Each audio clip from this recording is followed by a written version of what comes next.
आपने बात की, उमर यूसुफ साहब ने बात की और असद कैसर साहब ने बात की। बताया ये लग रहा है कि तहरीक इंसाफ को अब काफ़ी ज़्यादा फिक्र लाहक हो गई है उन 41 बंदों के वाले से। दो बंदों ने अपने हलफनामे तो जमा करवा दिए थे, लेकिन अब आपको लग रहा है कि हुकूमत इतनी आसानी से 2 तिहाई अक्सरियत हाथ से जाती हुई जो है वो किसी सूरत भी बर्दाश्त नहीं करेगी, वो तोड़ेगी बंदे आपके।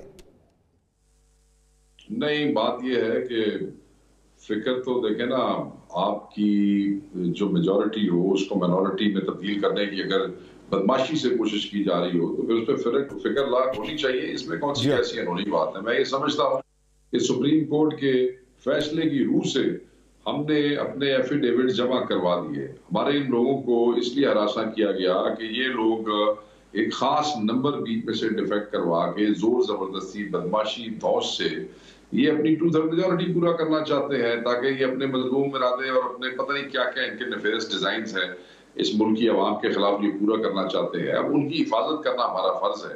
पार्लियामेंट्री पार्टी तो हमें कबूल कर लिया गया है। अब वो 41 बंदों में से MNAs हैं, वो कोई मतलब है कि वो 10-10 लाख के नुमाइंदे हैं, 10 लाख के नुमाइंदे हैं एक हल्के का जो आवाम की तादाद होती है।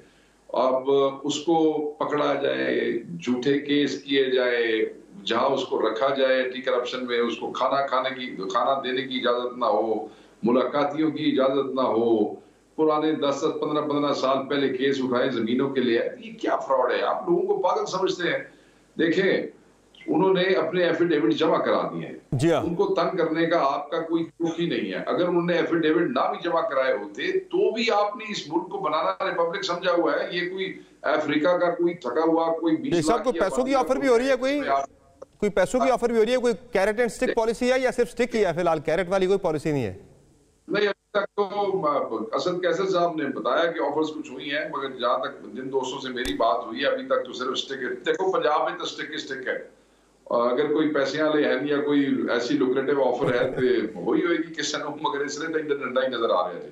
मगर अब इन बेवकूफों को ये समझाए कि आप इस किस्म की हरकतें करके एक आप ऑलरेडी बेनकाब हो चुके हैं, बिल्कुल आप गंदगी की हद तक आगे जाके आप अपने आप को आवाम के सामने, आप इस मुल्क में रहने जोगे नहीं रह जाएंगे। ये जो आपने हत्या शुरू कर दी है, कोई नहीं छड़ के जान लगा इमरान खान। इमरान खान तो फॉरवर्ड ब्लॉक का खतरा तो नहीं है अब आपको, लेकिन जरा वैसे बाय चॉइस तो कोई शायद ना छोड़ने का फैसला करे, लेकिन जो आप बता रहे हैं कि जिस तरह के हरबे रियासत इख्तियार कर रही है, कोई आपको फॉरवर्ड ब्लॉक का खतरा तो नहीं अब लग रहा? कोई नहीं सर, कोई फॉरवर्ड ब्लॉक की कहानियां तो मलिया मेट हो गई हैं। ये कहते थे ना कि फॉरवर्ड ब्लॉक बन जाएगा, हर आदमी ने एफिडेविट जमा कराया है। इतने अगर इनके हाथ पड़ते थे और फॉरवर्ड ब्लॉक बन गया था तो कितने फॉरवर्ड ब्लॉक वाले सारों ने एफिडेविट जमा करा दिया है। बाकी 39 जो है वो PTI डिक्लेयर हो गए हैं। मैं नहीं समझता, मैंने तो पहले भी आपके प्रोग्राम में इस बात को रद्द किया था, इस इम्कान को भी रद्द किया था और वो बात सच्ची साबित हुई। जो फॉरवर्ड ब्लॉक हाल ही सामने नहीं आया था कि अगले इलेक्शन में जाके सामने आना चाहिए। सो ऐसा फॉरवर्ड ब्लॉक वाला भी कोई ऐसा मामला शामला नहीं है। तो इनको इन हरकतों से बाज आना चाहिए। ये कोई मुनासिब हरकत नहीं है। एक तो ऑलरेडी आपने फॉर्म 47 के नाम पे बनने वाली हुकूमत को जिल्लत का हार समझ के अपने गले में डाल लिया, और अब आप उसके ऊपर भी बेशर्मी से लोगों को मारपीट कर रहे हैं, MNAs की कर रहे हैं। ये लोग आपको तंग करेंगे बाद में। तो सुप्रीम कोर्ट में कोई दरखास्त डाल रहे हैं? सुप्रीम कोर्ट ऑफ पाकिस्तान में जो ये फैसला सुप्रीम कोर्ट ऑफ पाकिस्तान के जो है वो मेजॉरिटी जजेस ने दिया है। भाई, हम सुप्रीम कोर्ट में भी जा रहे हैं क्योंकि उस फैसले के बाद ये सारे महकमे उठ के जाग पड़े हैं ना, जो सारे झूठे केसेस कर रहे हैं। सुप्रीम कोर्ट में भी जा रहे हैं और जो हमारे बंदे गिरफ्तार हैं MNAs, उनके लिए हम प्रोडक्शन ऑर्डर के लिए भी स्पीकर को कह रहे हैं। टोटल कितने आपके MNAs अब तक हिरासत में लिए जा चुके हैं इन 41 में से? देखिए जी, अमीर सुल्तान को हिरासत में लिया था, वो रिलीज हुए, मुल्क से बाहर चले गए। मौजम जतोई को हिरासत में लिया था, वो रिलीज हो गए। मस्ती खेल के पीछे पुलिस है, बिलाल एजाज के पीछे, अहमद चट्टा के पीछे, दस्ती के पीछे पुलिस, और उसके बाद मियां गौस जो है भावलपुर से MNA, उनके पीछे पुलिस, उन पे FIR दिया। मेरे पीछे पुलिस है, मुझ पे FIR दे दी। अच्छा, फिर हमारे मियां इम्तियाज साहब हैं जिनको गुजरावाला एंटी करप्शन ने अपने पास रखा हुआ है, जिनका मैं जिक्र कर रहा था, वो इस वक्त हिरासत में है। उनको रिमांड के ऊपर मेरे ख्याल में आज भेजा गया, जो मेरे पास इतलात आई है। मैं तुसी देखो, ये मुल्क ने की तमाशा बना छड़िया। सही है। एक पासे तुसी पैसे पेनण जाते हो पूरी दुनिया दे विच, वो लोग कहते नहीं होंगे वो किस मुंह से आए हो? तुम लोग तो अपने अवामी नुमाइंदों को पकड़ के झूठे केसों में अंदर करते हो। मतलब 9 मई तो बाद हाली तक साड़ी करप्शन नहीं सी नजर आई। सुप्रीम कोर्ट के फैसले तो बाद साड़ी करप्शन नजर आई है, सानू पागल समझते हैं लोगों को। अच्छा मुझे ये बताएं कि को भी गुजर गया, ये भी गुजर।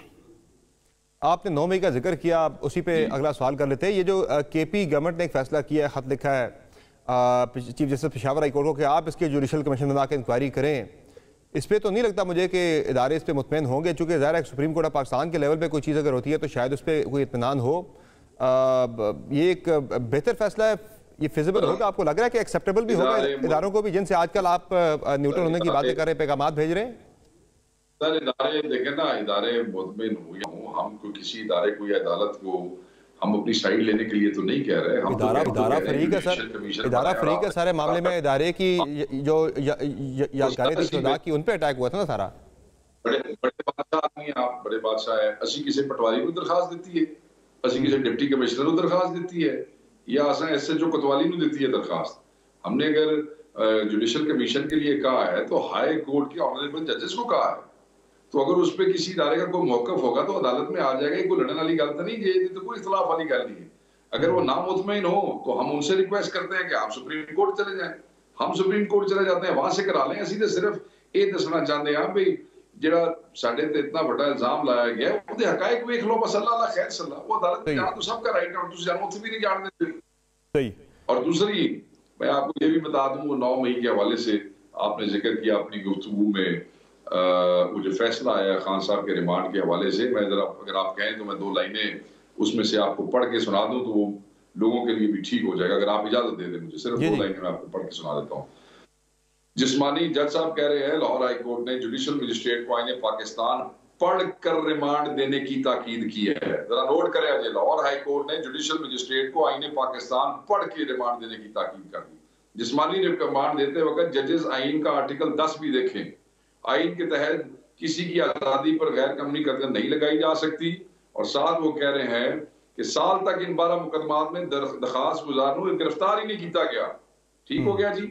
दरखास्त गुजार की आनत के इल्जामात को साबित करने के लिए बज़ाहिर कोई ऑडियो या वीडियो रिकॉर्ड ही नहीं है। ये जज साहब कह रहे हैं हाई कोर्ट के। वो कह रहे हैं कि रिमांड के वक्त मुलजिम का हक है कि मुलजिम जज के सामने अपना मौक़िफ़ पेश करे। प्रोसिक्यूटर जनरल सरकारी अफसर के बयान के अलावा दरखास्त गुजार के खिलाफ कोई मवाद नहीं दिखा सके। अगर आप इस तफसीली फैसले को पढ़ें तो मतलब हर चीज खान साहब तो फारिग हो गई। खान साहब खुद तो जेल में साफियों से गुफ्तगू में कहते हैं कि हाँ मैंने कहा था कि जाके एहतजाज करें वहाँ पे। तो इसके अलावा मुझे आप ये बताएं कि जी जी बड़ा वाइडली रिपोर्ट है, ने कहानी करके बड़ा वाइडली रिपोर्ट हुआ है साहब ने ऐसी कोई ना सर गलत रिपोर्ट हुआ है। मैं बार बार कह रहा हूँ, हमारी उसी दिन की प्रेस कॉन्फ्रेंस के अंदर हमारी ऑफिशियल स्टेटमेंट थी। हमने उसी दिन जिस दिन ये बात निकली है, जिस दिन वो लोग मिले थे, ये खान साहब के अल्फाज को ट्विस्ट किया गया है। खान साहब ने कोई ऐसी बात नहीं की सर, मैं ऑन रिकॉर्ड